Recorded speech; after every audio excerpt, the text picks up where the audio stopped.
Welcome to my channel. My name is Femi Bajulai. Today we'll be speaking about the return of the Asante gold and silver back to its people by the UK government. The United Kingdom has returned 32 gold and silver treasures stolen from the Asante Kingdom more than 150 years ago in what is known as today Ghana, on a 6 years run. Now, that is an important fact to remember, so please do. 2 years ago, Benin received 24 treasures and artwork stolen in 1892 by French colonials during the sacking of the royal palace of Abomey. Now, this particular returns include a 300-year-old Mponson sword used in swearing-in ceremonies, 15 pieces from the British Museum, 17 pieces from the V&A, and this seems to be an important or pivotal moment in history. Now, all these objects selected from the British Museum consist mainly of royal regalia, looted from the palace in Kumasi during the Anglo-Ashanti Wars. This particular return, 6 years run, was a result of 9 months of negotiation to reunite the Ashanti royal court's precious regalia with the people of Ghana, as the Ashanti Hene, which is the Ashanti king, Otumfuo Osei Tutu II, prepares to celebrate his 25-year milestone on the throne in April. So, particular treasures from the V&A also include a gold lute harp presented to British diplomat Thomas Bowditch during a trade treaty in 1817. This seems like a great thing to happen, right? The Ashanti people of Ghana are getting back their treasures that was pillaged in times that were not so great for us. However, permanent restitution remains restricted by legislation, prompting this institution to offer only temporary loans. This comes with conditions, including paying insurance to a selected British insurance firm for the looted artifacts, paying for the transportation and courier costs, freighting and packing materials, and photographing the condition of the pieces according to the museum's website.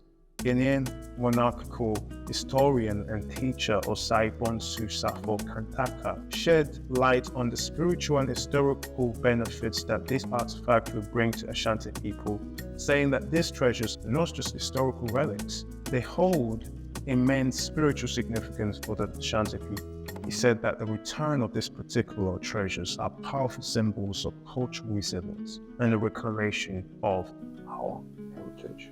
A beautiful sentiment to have. However, I fail to see how this is a monumental change. It's a change nonetheless, and I do not appear to be completely bitter about it. However, think about this. Your treasures were stolen. Then, when you asked for it back, politely elegant, you're told that the only way to get it is if we loan what is original. Yours. And the reason for that are inbuilt legislations. That is true.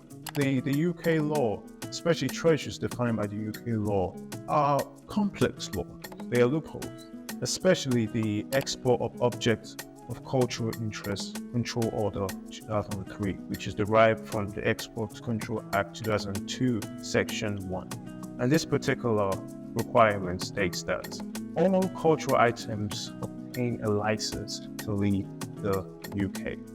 You cannot just ask something back just because it was yours or it was once yours. You cannot request it to be permanently given to you because it was once yours. Because according to particular laws, when it becomes taken by right of conquest, by slavery, by violence, and you take it back to your place, especially if it stayed in a place for over 50 years, it becomes a natural part of one's history.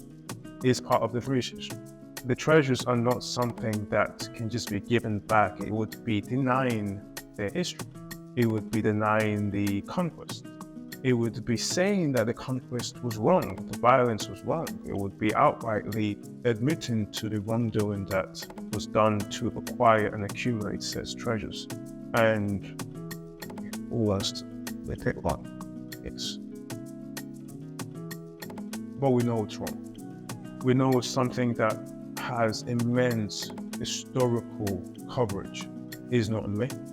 I mean, a book written by Dan Hicks, the British Museum, states this in Men's eloquent investigation of the Pit River's treasures, accumulation of said treasures, the mentality that was needed and that was sustained to maintain such treasures, to accumulate such treasures, is ingrained in said institution.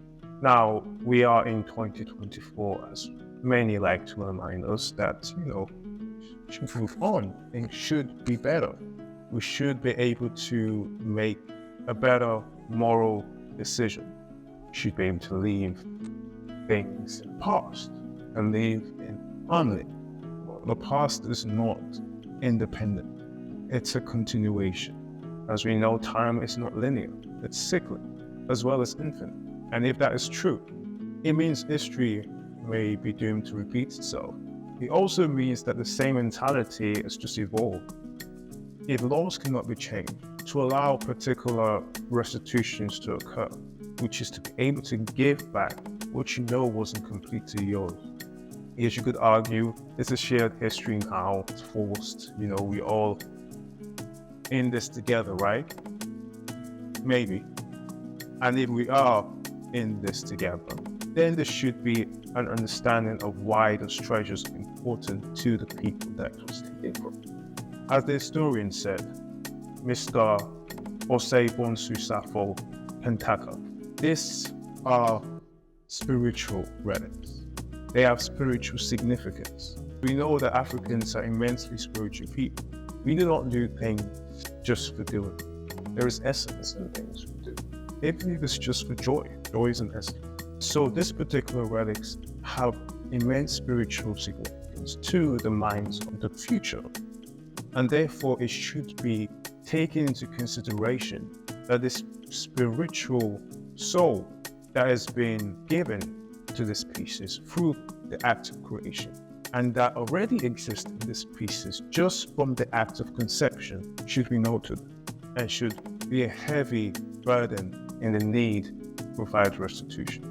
And like I said, obviously particular export laws, the export of objects of cultural interest, Control Order 2003, made under the Export Control Act of 2002, says that all objects are prohibited to be exported to any destination except under the authority of a license granted by the Secretary of State and in accordance with all the conditions attached to the license. Type of license depends on the age and above value threshold, and if it is 50 years plus of age, they are considered against Waverley criteria to establish if it is a national treasure. As I said, this particular treasures now, due to the fact that they reside in the UK, has become part of its nation, the history of its nation. Ipso facto, it is a national treasure.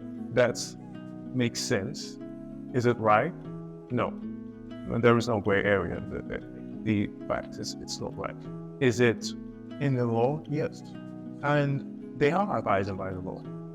They have decided that a 6-year loan, though it would be great for it to be permanent in the museums, continuing from this particular Waverley criteria. There are three. Now the three Waverley criteria are as follows. One, is it closely connected with our history and national life? This category can include objects which have been produced abroad, but which have been acquired through national importance by association with an important person, location, or important event.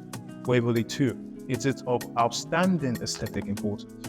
The assessment of outstanding aesthetic importance involves the subjective judgment. It is not restricted to great works of painting or sculpture. It might, for instance, be concluded that an exquisite snuff box, for example, met this criterion, as well as a painting by Picasso.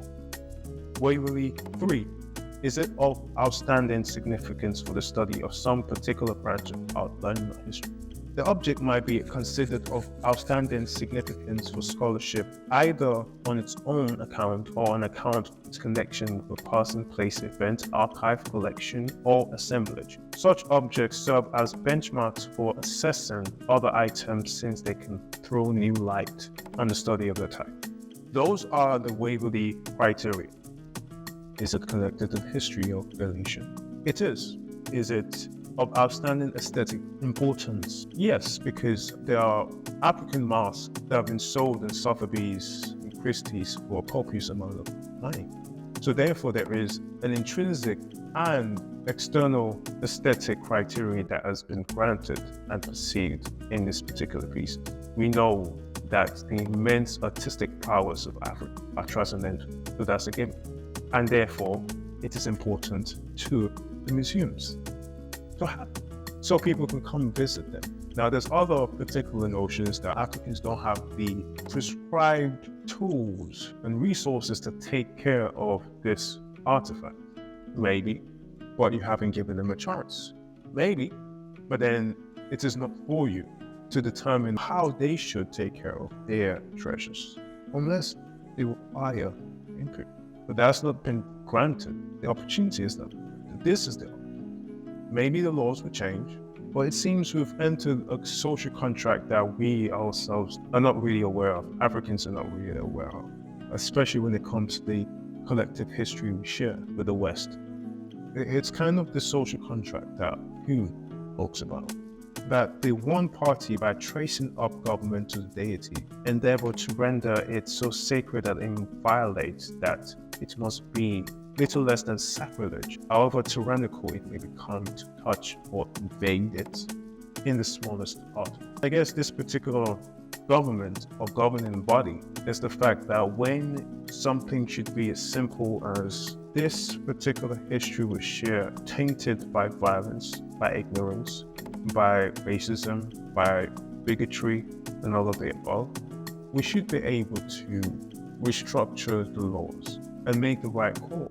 But it's not possible because the government, no matter how tyrannical they become, to touch or invade in the smallest article, it is sacrilege to go against it, to challenge it. These objects, these artifacts, these relics, these pieces are going back to Ghana on a 6-year loan. This particular loan was negotiated by an important key player, Mr. Ivor Ageman there.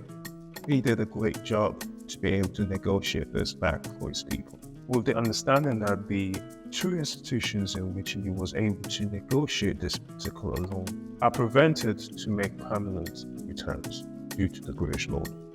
Now, the sentiment that I share also is by Nick Pate Owo, a celebrated Ghanaian filmmaker who was at the ceremony in Kumasi on the 1st of May, who made his name in the 1970s with his documentary You Hide, which is a great documentary, which lambasted the British Museum for holding African treasures. He says, imagine this: an armed robber comes into your house, mows down your family and grabs your valuables, and comes back later and says, okay, you're making noise, I'll give you back your stuff as a loan. He's deeply unimpressed. I agree with that sentiment. I think it's a bit of a slap in the face, because I know the importance of national treasures.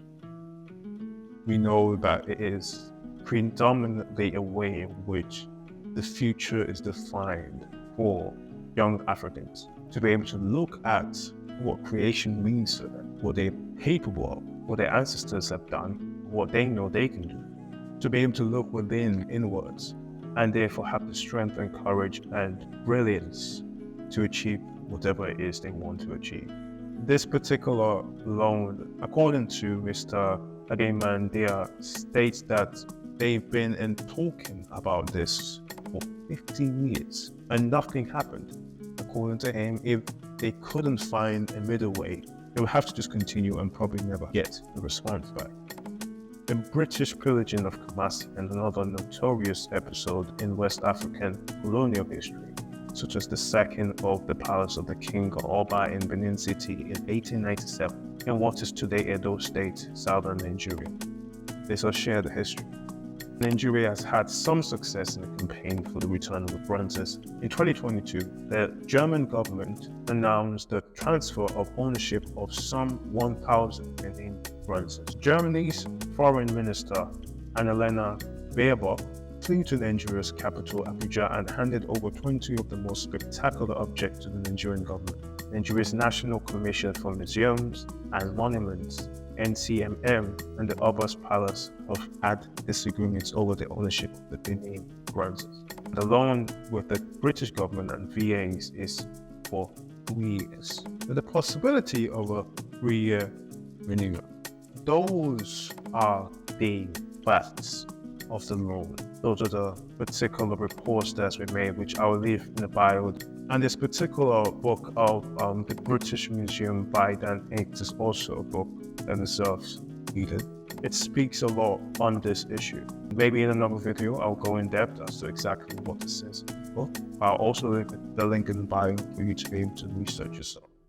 I would like to know your thoughts about whether or not things need to change, whether or not you believe that the artifacts and the treasures need to be completely granted back to Africans, or you feel that, rightfully so, the British government has every right to be able to make such jurisdiction and state that due to the laws and due to the fact that this treasure has been in their home, in the custody for 50 years or more, that they have every right to claim and to dictate how and which and whom can be given the rights to this piece.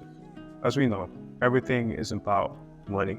That is what drives this particular issue.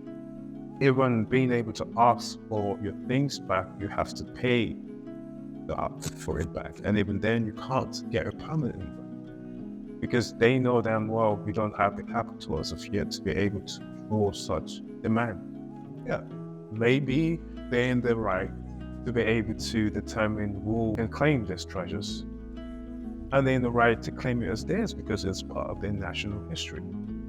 And also maybe they are thinking that they have the resources, they're able to take care of it better than we ever can. But I still think that is irrelevant. If it's for the people, it should be with the people. Let me know what you guys think. There will be more videos in the future. Put your thoughts in the comments, and I'll see you in the